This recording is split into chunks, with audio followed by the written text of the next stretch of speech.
Blackout was the very first Transformer characters that have ever appeared in a live-action Transformer movie. That being said, he was probably one of the most iconic characters in the Transformer 2007 movie. But due to his complicated design, we rarely has any figures of Blackout, and the figure from the 2007 movie was a really bad figure, in the sense that it was not accurate to the CGI model at all. And it only took Hasbro and At Qatar 11 years from 2007 to 2018 to finally give us a perfect figures of Blackout. The Studio Series 0A Blackout, an extremely good and movie accurate figures of Blackout that when it came out it almost broke the internet from the fan base. Everyone thought that this figure design could have been the movie masterpiece design instead of the Studio Series design. And it was partially true that when the movie masterpiece figures of Blackout finally came out, it was essentially just an improved version of the Studio Series Blackout. Again, proving that the design was almost perfect.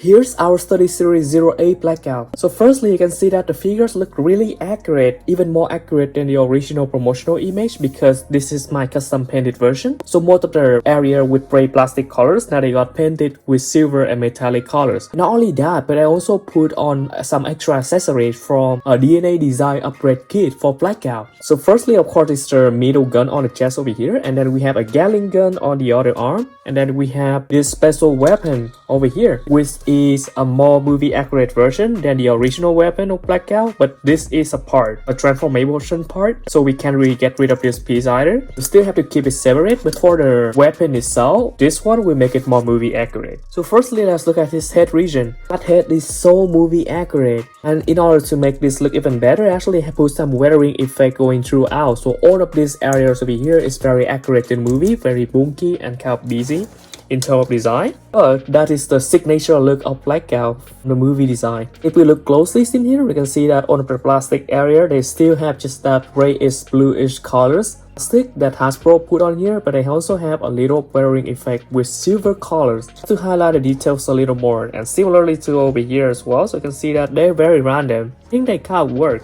Of course, on the chest region over here is have a lot more silvers in here. Noticeably, you can see that for the arm, initially they were all just light gray plastic colors, but now they all have that silver metallic look. And I keep that consistent with all of the leg region, the arm region that we have in here. So of course, for those hands over here, they have articulation hands now from their DNA design upgrade kit as well. So for the original hands, they also painted them, so they also have the metallic silvers look like this. Then we have the same custom colors going throughout on this arm side and then over the leg region as well. So similar to the arm, the leg region initially they were just all gray plastic colors, so I really like how they turn out right now. Particularly on the feet, we also have more colors on here as well. For the wheels of the helicopter mode, initially they were just gray plastic colors, but now I paint them black. So it's not only look better in the robot mode, but in vehicle mode it also looks more accurate. And here's the back of the figure, so you can see that of course we get is exactly the same kind of paint that they give on the leg, and most noticeably all of this broader model they all got painted too. So initially they were just gray plastic colors, but now they also paint them with all silvers. So for this mini Scorponok, instead of just having the original raised plastic colors, now he has silver colors and gold colors going throughout. Look at that. I really like the details of this. Even though Scorponok is just a mini figures, looks so accurate. I really like how those gears turn out. But of course, for this Scorponok, it doesn't have that much articulation. It's only have like 2-point articulation here. That's why we have KO bigger version from Wei Chang.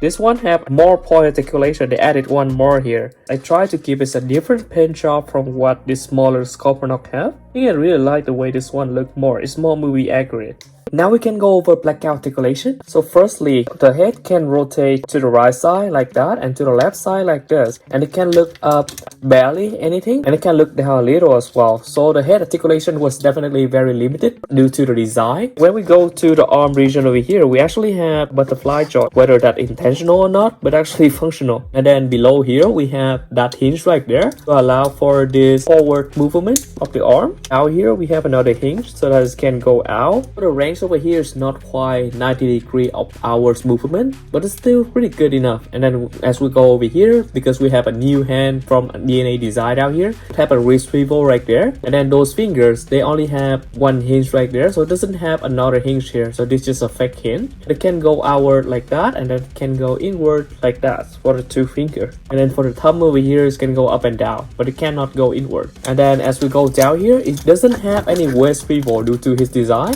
Blackout can definitely do a full split like that. This gore over here is can also be moved forward a little to accommodate for this leg movement. Or the knee joints over here is can go forward a little as well. And then we actually have a double knee joint. That one go up here, and then this one can go up a lot as well. Down here we have a really good ankle tilt. Look at that, fancy ankle tilt. For the feet, it can tilt forward like that too, and it can also tilt backward quite a lot like that too. Look at this chicken leg design. This chicken leg design looks so good. It's so iconic to the Bayverse design for Decepticon. And here's how Study Series 08 Blackout standing next to the Study Series 28 Barricade. First two Decepticon ever to appear in live action movie. Next is Study Series Blackout standing next to Study Series number 12 Raw, the two most menacing Decepticon to the humans in the first movie. Next, we have Study Series Blackout standing next to Study Series number 21 Starstream.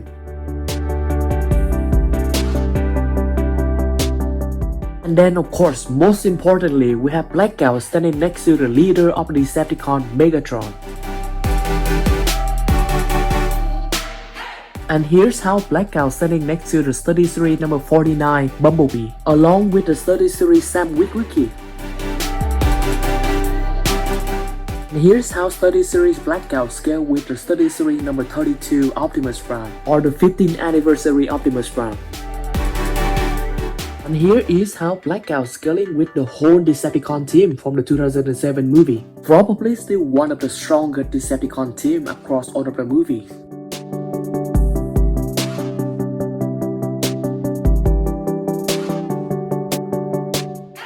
And here's how the Study Series 08 Blackout scale with the whole Transformer Autobot team from the 2007 movie. Probably the most iconic Autobot team, especially from the Study Series line.